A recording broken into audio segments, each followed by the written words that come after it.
Lesson 5, Loop Statement. So, like selection, loop also asks questions. However, the difference is that they ask the same question over and over again until a certain task is complete.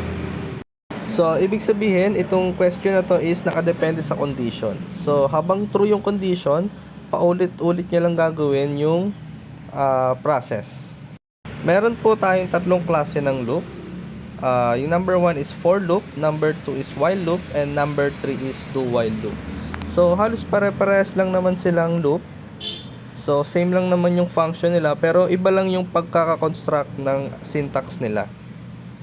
So, kung mapapansin nyo sa for loop, so sa loob ng parenthesis niya is merong tatlo.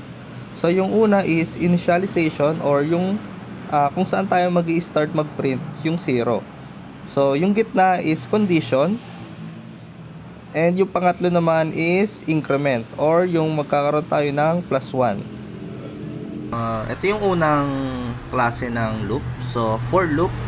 So, sa for loop, ang syntax ni for loop is yung for. So, ito yung syntax niya. Gagawa tayo ng for. Then, sa loob ng parenthesis ay may tatlo. So, ang una, initialization. So, dito tayo mag-i-start.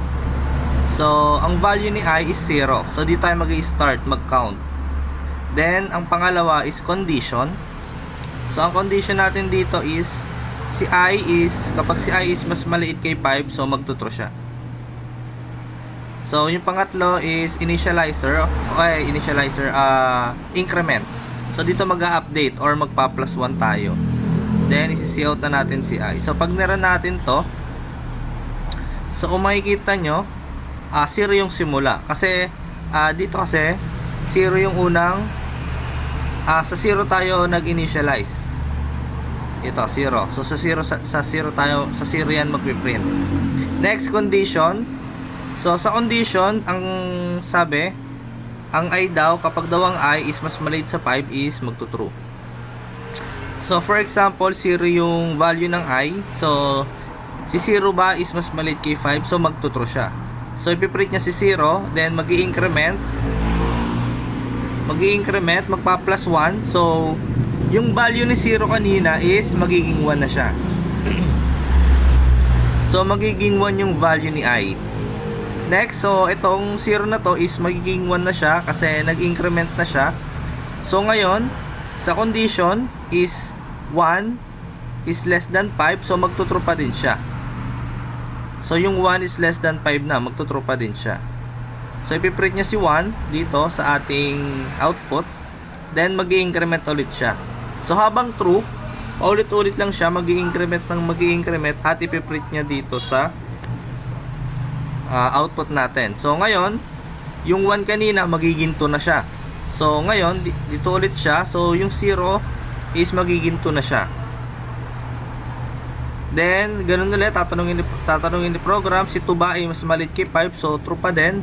Pag nag-2, ipiprint niya si 2. And, mag-i-increment ulit. So, paulit-ulit lang. So, hanggang 4 lang. So, bakit hindi kasali yung 5? Kasi, pag yung I is naging 5, so equal na siya. Hindi siya mas maliit, equal na siya. Pero, pag nilagay natin yung sa condition, naglagay tayo ng equal dito. So, ipiprint na niya yung 5. Ayan. Ayan, may 5 na tayo dito.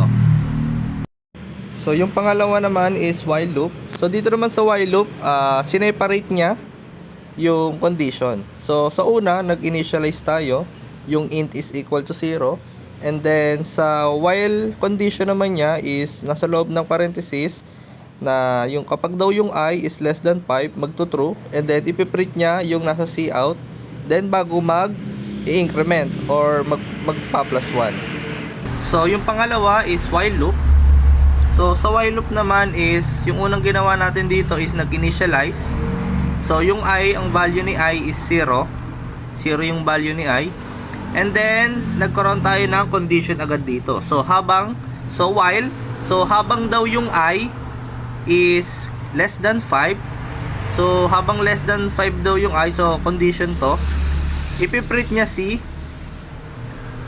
I. So, yung una, for example, print muna natin to. So, ayan, yung katulad lang din kanina. Pero iba lang yung pagkaka-execute niya ng code. So nagsimula muna tayo kay while. So nag-condition muna. Initializer pala ito. Then nag-condition agad tayo. So sa condition niya, kapag daw si I is mas mababa sa 5, magto-true. Tapos ipiprint niya si I, ganun pa din.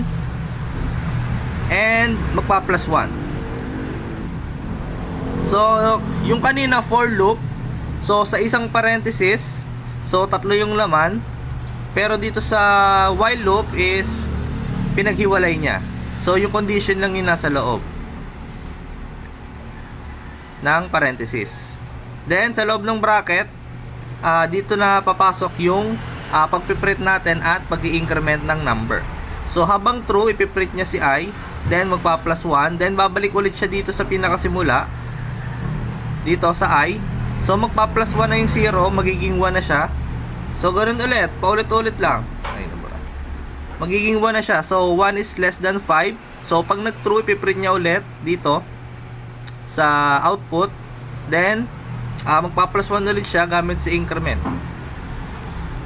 So halos pare-parehas lang naman yung mga loop natin, pero iba-iba lang yung pagkaka-execute nila. Okay po?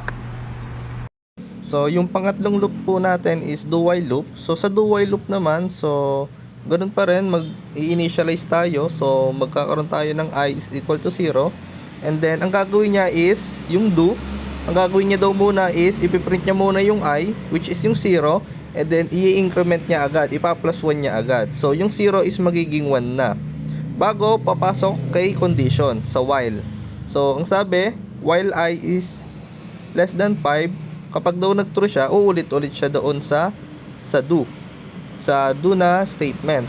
So dito sa condition sa line 9, so magiging 1 na siya agad kasi 'di ba yung 0 kanina is pinrint na, and then nag-increment na agad. So nag-plus 1 na agad. So magiging 1 na agad pagpunta niya dito sa line number 9 sa while condition.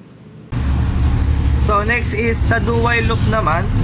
So yung una nating ginawa, paulit-ulit, initializer. So palagi naman to, laging una to. Next, ang gagawin niya is do. So ang gagawin niya daw is ipiprint niya muna si I. Sino ba si I? Si 0. So, pakita muna natin. So, ayan. Sora natin. So, una niyang ginawa, pinrint niya muna si 0 and then nag-increment. So, nag-plus 1 siya. So, magiging 1 na si I. Okay? So, habang daw yung condition, so, ito, 1 na to. Itong naan dito, yung I natin dito is 1 na. So, 1 is less than 5. So, magtutrue pa din. So, pag nag-true, babalik ulit siya dito sa taas. So, babalik ulit siya dito sa taas. So, ganoon ulit. Magpa-plus 1. Next, ipiprint niya si 1. So, ito yon 1 na to. Ipiprint niya si 1. And then, magpa-plus 1 ulit. So, magiging 2 na siya. So, ngayon, magiging 2 na yung I natin. Magiging 2 na to. So, ganoon ulit. Kapag true, yung 2 ba is mas mababa sa 5. So, true ulit. So, kapag true, so, babalik ulit siya dito sa taas. So, yung 2 natin kanina, ipiprint niya. And then, magpa-plus 1 ulit. So, magti-3 na siya. So, ganoon ulit sa while. So, 3 na tong I ulit. 3 na to. So, plus 1 lang tayo ng plus 1. So, bakit hanggang 4 lang? Kasi yung condition natin is walang equal. So, lagyan natin siya ng equal para mapasama yung 5. So, ayan. Kasama na yung 5. Kasi naglagay na tayo ng equal dito sa while. Dito.